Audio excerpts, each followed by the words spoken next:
tem viabilidade econômica ainda. Mas o que é o jornal eletrônico? É aparentemente um jornal, um dispositivo digital eletrônico, cujo conteúdo muda a cada dia na minha casa. Assim, o jornaleiro não entrega o jornal. Eu tenho aquele dispositivo e a cada dia as notícias se formam nas páginas daquele dispositivo que eu tenho em casa. Isso já existe. Bem, frente a esse extraordinário avanço tecnológico, nós temos que continuar pensando o seguinte: bom, como atribuir um sentido humano a isso? Porque senão aí nós temos que fazer outra discussão. Se nós não pensamos no jornalismo e na produção do conteúdo para que tenhamos acesso a um conteúdo que nos humanize, isto é, que os meios não superem os nossos fins que nós nos atribuímos, se nós não tivermos isso no horizonte, nós vamos ficar caudatários do mercado e dos interesses comerciais e da difusão, da livre difusão das informações. Bem, essa livre difusão das informações, ela é boa por um lado, sim, mas não vamos confundir, já quero tocar na questão da regulação, não vamos confundir a produção livre de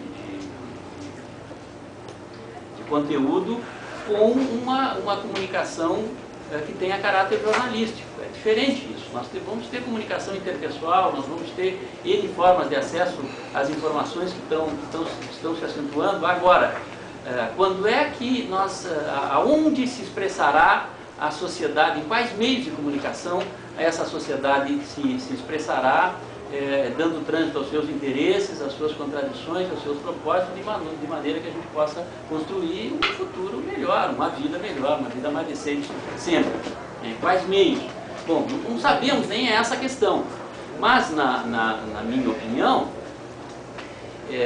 primeiro, a produção desse conteúdo deve ser regulada, de alguma forma. De alguma forma deve ser regulada. A gente pode, talvez, num segundo momento da rodada, discutir o que seria regular conteúdo. Segundo, eu acho que o jornalismo não morre. O jornalismo, sendo uma forma de conhecimento, o que tem que fazer o jornalista? Aliás, a Folha de São Paulo, há muito tempo, ela nem escamoteia, ela já publica editais chamando pessoas que não são jornalistas. Não por acaso foi ela uma das inspiradoras desse movimento contra a regulamentação. Já nem está tanto no momento. Os sindicatos não têm força para impedir, porque o nosso sindicato não tem conselho. Nos impediram de fazer há 2 anos atrás, a grande mídia fez um escarcéu. Se tivéssemos conselho, como tem os advogados, os veterinários, os agrônomos, os engenheiros, não tem placa do CREA na construção da tua casa, bate lá e o sujeito prende o teu capataz, o cara, o empreiteiro. Bom, os sindicatos não têm esse poder, portanto, não, tem que entrar com um processo, aí aquela pessoa é movida daquela função, aí entra com outro processo, é uma tarefa de Sísifo, pulando a pedra morro acima e caindo sempre, não se chega lá. Bem, agora, e por outro lado, os jornalistas e as entidades jornalistas sempre incentivaram e conviveram com publicações amadoras, comunitárias, populares, enfim, sempre se achou que era preciso estimular isso entre as pessoas que desejavam ser jornalistas, porque essa discussão era importante. Agora, voltando ao que eu dizia antes, o jornalismo ele não pode desaparecer. Se ele desaparece, nós deixamos de oferecer à sociedade uma forma de se relacionar com o mundo que é vital. Como é que nós nos relacionamos com o mundo? Pela arte, pela ciência e pelo jornalismo. Como é que nós...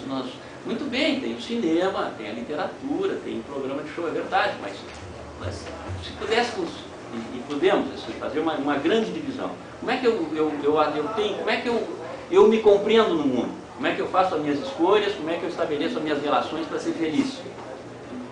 Porque me parece que essa é uma premissa da felicidade, né? A gente é feliz na medida em que consegue estabelecer relações. Aliás, há um excelente filme chamado Na Natureza Selvagem, que, com perdão da cacofonia do título na tradução portuguesa, um belíssimo filme de um jovem que abandona, descontente com o cinismo e o mercantilismo da sociedade norte-americana, larga tudo, inclusive a grana que tinha, documentos, e vai tentar sobreviver na natureza selvagem no Alasca.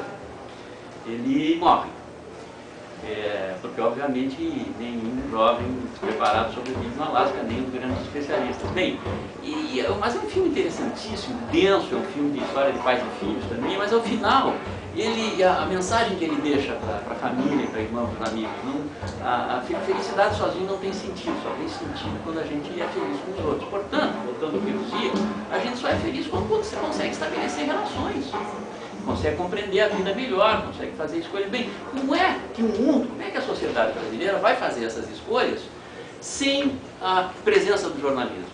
O que faz o jornalismo? O jornalismo, ele faz uma leitura do mundo para nós. Ele não tem que ser um especialista em filosofia, ou em sociologia, ou em economia. Aliás, eu acho um desacúmulo isso. Já é, de modo geral, pense duas vezes. Quando a gente está num curso e quer fazer outro, em geral, não tende a ser um passo à frente, tende a ser um passo ao lado. Em geral. Não quer dizer que não possa ser feito. Mas bem, aí eu formo um economista para ele ser jornalista, eu formo um doutor, só que ele quer formar um doutor, um economista que tenha condições de interpretar a realidade. E ele vai ser jornalista, que desacúmulo é esse? Bem, depois, a leitura que ele fará do mundo será sempre uma leitura de quem pretende dar trânsito a um determinado tipo de conhecimento para as pessoas. Então, eu acho que o jornalismo, ele se preserva por isso. Né? Nós somos responsáveis por apresentar ao mundo as pessoas. De fato, é uma seleção de pessoas, mas é uma seleção que tem acesso universal. Né? Isso impede que as pessoas se manifestem, escrevam, produzam seus blogs? Não impede. Agora, os grandes meios de comunicação, na medida em que se definirem quais são os grandes meios de comunicação que passarão a atuar, eles deverão manter uma atividade jornalística, independente de outras. Deverão ter pessoas formadas, qualificadas para isso, que tenham uma reflexão sobre a tecnologia e sobre a responsabilidade social que tem. Portanto, eu não vejo como abrir mão do jornalismo, porque ele é vital para a nossa sobrevivência, nós sabemos disso. Né? Eu não estou falando de informação em geral, eu não estou falando da cultura, eu não estou falando da ciência que transitam pelos jornais, eu estou falando da maneira como o jornalismo nos apresenta esses fenômenos da ciência e da arte. Isso é único. É uma técnica própria, é uma linguagem própria e é uma lógica própria do jornalismo. É diferente da economia, é diferente do filósofo, né? Que pode ter uma contribuição como conselheiro, como um sujeito que é ouvido numa redação, mas não para fazer o jornalismo. Bem, além disso, quantos minutos eu tenho ainda? Por último. Além disso, tenho 3 ainda, né? Mas eu falei a mais. Tá certo. Pode dar o desconto do juiz. Além disso, tem algumas coisas que o Leandro falou que eu não estou respondendo, mas eu acho que aí na segunda rodada a gente talvez possa falar. Uma delas está aqui, com relação à formação deficitária. Eu tenho medo do tal bom senso esse.